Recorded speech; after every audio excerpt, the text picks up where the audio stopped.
Ok, já estamos de volta aqui para estudarmos o capítulo do dia. Primeiro livro de Crônicas, já estamos em Crônicas, hein? No capítulo 6. Até o capítulo 9 nós vamos encontrar essa questão da genealogia. Muitas genealogias que começam desde Adão, vão passando aí, Noé, Sem, e vão caminhando para chegar até Jacó, Abraão, evidentemente, até Jacó, de Jacó, Judá, e vão caminhando por aí, Perez, Esrom, e vão caminhando até chegar em Jessé, pai de Davi, porque esse livro é davínico. Ele tem uma visão de Davi muito forte, vai apresentar só um pedacinho da vida de Saul, a morte dele, como ele morreu, e os seus filhos também, e já vai logo para Davi sendo entronizado, unindo o norte e o sul, porque já havia uma divisão, podemos dizer assim, entre essas duas partes. Ela vai se consolidar depois com a morte de Salomão. E a gente encontra nesse capítulo 6 uma parte importante.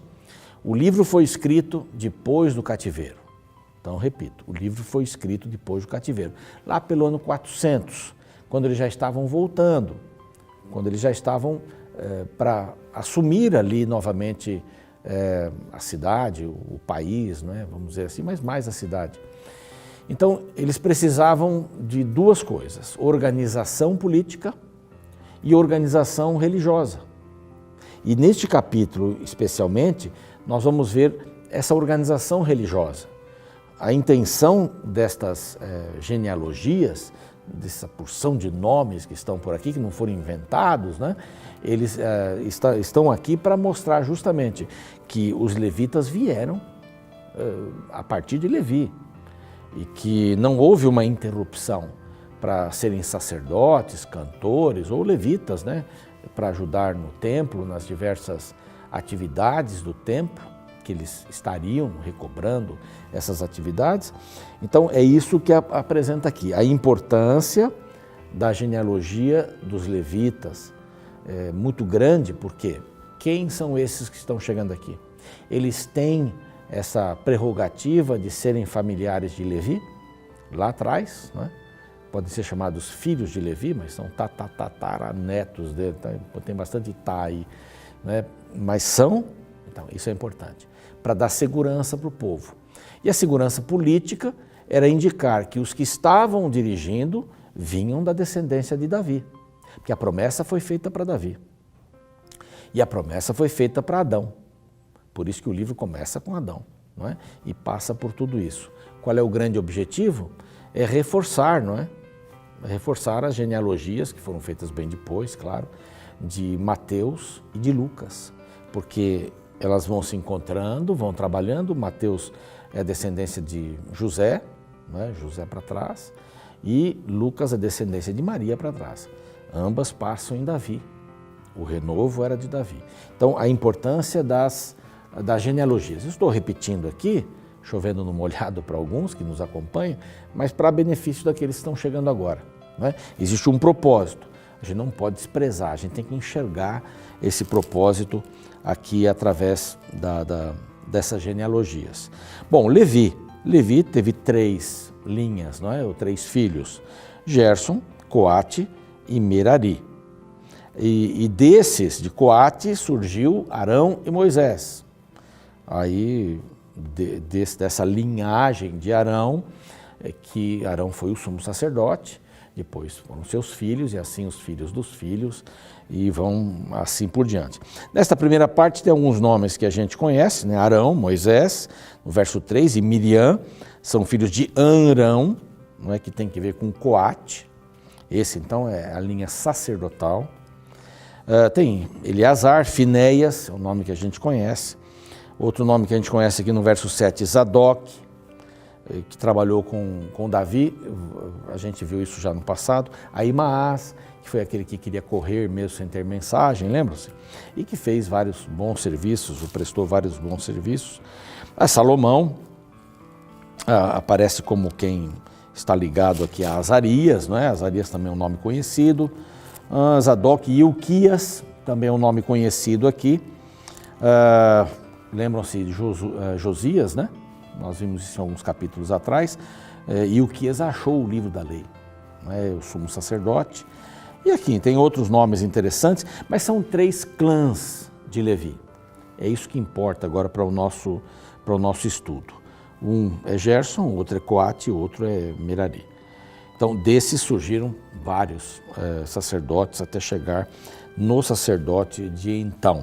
E eu quero destacar aqui que, além de falar tudo isso aqui dessas clãs, nós não vamos descer detalhes, ficar lendo nome por nome aqui, você pode fazer isso, mas aparece inclusive Eucana, pai de Samuel aqui, lá no verso 23, que também foi sacerdote, não é?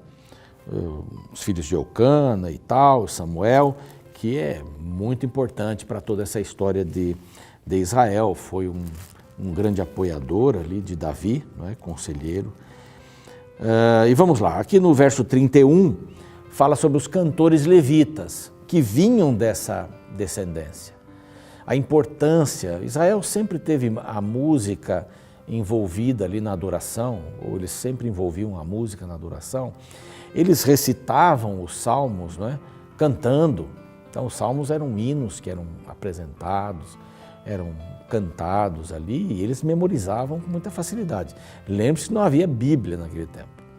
Eles não tinham uma Bíblia para colocar debaixo do braço ou deixar ali guardada.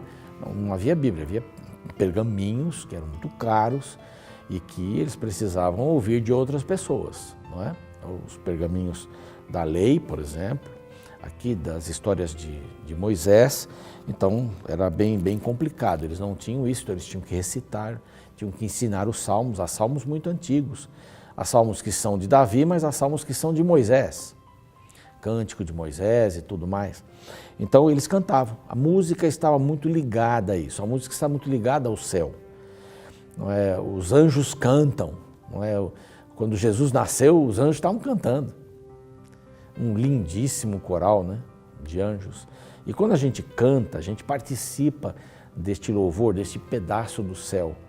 A música é uma coisa perfeita, né? Aquelas notas juntadas, nós temos harmonia. Não pode colocar uma nota que não seja apropriada para aquela harmonia. Então, quem ouve uma bonita música cantada ou tocada, sente dentro de si uma boa vontade. A música pode acalmar, a música faz até as plantas crescerem mais, não é? A música serve como remédio até, né? A musicoterapia. Então, a música está ligada a Deus e a gente sabe que existe sempre a contrafação. O que Deus criou, existe uma contrafação. Deus criou a verdade, existe a contrafação, que é a mentira. Não é? A música ela pode elevar e pode também denegrir. Aí nos anos 70 havia muito a chamada música do suicídio, músicas tristes, músicas para baixo e tal. Essas músicas não alimentam. Músicas alegres, levantam, músicas de meditação. Então nós temos aqui os cantores. São estes, verso 31, os que Davi constituiu para dirigir o culto, o canto, digo melhor, na casa do Senhor depois. E aí vem uma porção de nomes, dos coatitas, aí uma porção de nomes, de Coré, não é? E vão trazendo nomes de Gerson, de Merari, que todos são mencionados como filhos de Levi, essa ligação sempre. Esses cantores, eles vêm porque eles são da descendência de Levi, então eles são reais. Havia os sacerdotes, havia várias classes, os sacerdotes, aqueles que serviam, não é, que imolavam o sacrifício, aqueles que trabalhavam dentro do templo, os levitas que limpavam, que arrumavam, os cantores estavam também aqui e haviam aqueles que davam outras ajudas. Eles não estavam nunca estão entre as 12 tribos de Israel, é uma tribo especial, eles têm territórios dentro, ou cidades dentro de territórios das outras tribos. E nós encontramos aqui, eu queria mostrar um mapa para você. Esse mapa eu já mostrei, vamos pedir ao editor que coloque aí. Esse mapa eu já mostrei para você, falando das 48 cidades dos levitas. Não é? Menos 5 cidades, apenas 5 cidades estão fora e elas retornaram então às mãos dos levitas. Eles tinham como viver nessa cidade. Inclusive aqui começa a aparecer uma palavra, arredores. Tal cidade e os arredores, tal cidade e os arredores, porque eles plantavam, não é? Eles não tinham uma fonte para poder receber, não é? Dinheiro e tal, eles tinham que trabalhar também, recebiam uma parte lá no templo e eles tinham também como tocar a vida. Havia cidades de refúgio que aparecem com Davi aqui, mas é bem interessante. Por exemplo, aqui eu vou citar rapidamente, aqui de Coate nós temos Judá, nós temos Simeão e Benjamim que cederam as cidades, não é? Foram algumas cidades, 11 cidades para Coate. Nós temos também aqui, além de Coate, agora nós temos Merari, aliás eu mencionei de Merari nessas cidades, eu vou repetir aqui, Judá, Simeão e Benjamim, eram 11 cidades. Agora de Coate nós temos Efraim, Dan e metade da tribo de Manassés. E Gerson, aqui são 8 tribos, ou 8 cidades, digo melhor. E de Gerson nós temos 13 cidades, metade da de Manassés, de Issacar, de Asser e Naftali também. Então temos estas cidades que estão dentro desses territórios das tribos, né? Essas tribos não, depois do cativeiro não existem mais, do norte. As tribos, algumas pessoas, algumas famílias dessas tribos foram incorporadas a Judá, já estavam incorporadas e outras se incorporaram a Judá, não seguiram para a Síria e estavam ali formando um novo estado, uma nova oportunidade. Deus estava dando uma nova oportunidade, estava chamando gente que estava chegando, alguns já tinham morrido pelo caminho, ficaram lá no exílio, mas essa nova equipe que estava chegando para poder desenvolver o trabalho novamente ali, para poder desenvolver a vida em Judá, e por isso fica Judeus, e por isso fica Jerusalém como a capital, e praticamente a parte norte se dissolveu nesta ocasião, exatamente neste tempo. Bom, a restauração do povo de Deus, ela começa depois de um ensino bastante duro, passar pelo campo do cativeiro, do exílio.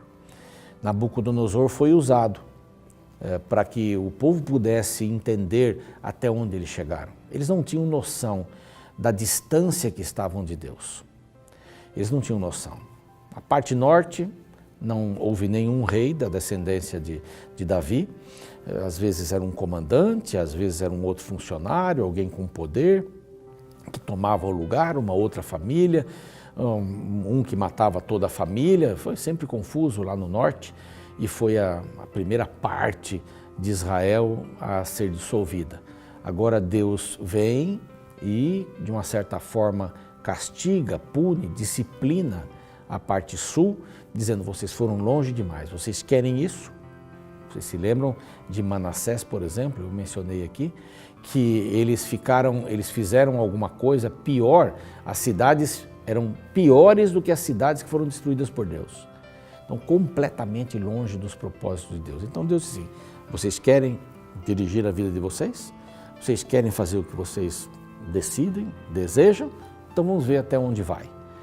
Às vezes nós, como pais, devemos deixar os filhos assim terem as consequências, né? A gente fica protegendo muito, às vezes tem que deixar. Não é bom você fazer isso, mas você quer fazer, você vai ver depois o que vai acontecer. E quando acontece, a gente tem que estar pronto, de braços abertos para receber e dizer: olha, é assim que funciona a vida. A vida tem causas, tem consequências, você semeia, você colhe. Não tem como você semear e não colher. E se você semeia coisas ruins, você não vai colher coisas boas, de jeito nenhum. Se você semeia veneno, você não vai colher outra coisa a não ser o veneno. É assim que funciona a vida. As crianças têm que aprender isso, lógico, supervisionadas, mas têm que aprender isso, que há consequências pelas decisões que tomam. E o povo de Israel estava debaixo de uma consequência terrível. Agora Deus vem, tem os levitas, que vão dar essa conotação religiosa, essa organização religiosa ao povo que era dele. Davi vem, a descendência de Davi, para dar esta organização política como Estado, essa organização tão importante. Mas cuidado com as consequências. O que você planta, você colhe. Quem grita, ouve gritos também. Se você joga pedras, é muito provável que vão jogar pedras em você. Se você joga flores, muito provável que vão jogar flores sobre você. Eu gostaria de orar com você nesse momento. E se você está passando por alguma consequência, fique firme. Fique firme. Aprenda as lições que essa consequência das suas decisões trouxe. Mas aprenda as lições. São muito importantes. E ficam para que a gente aprenda e mude o caminho. Vamos orar? Pai querido, nós te agradecemos muito porque o Senhor supervisionou a história. E através deste livro que estamos estudando, o cronista, o que escreveu, estava solidificando a estrutura religiosa do teu povo. E isso teve consequências boas, sem dúvida nenhuma, porque a gente tem essa segurança ao ler. E, infelizmente, os caminhos que escolheram em vários momentos foram muito negativos. Nós não queremos tomar decisões erradas, ajuda-nos, dá-nos clareza, em nome de Jesus. Amém.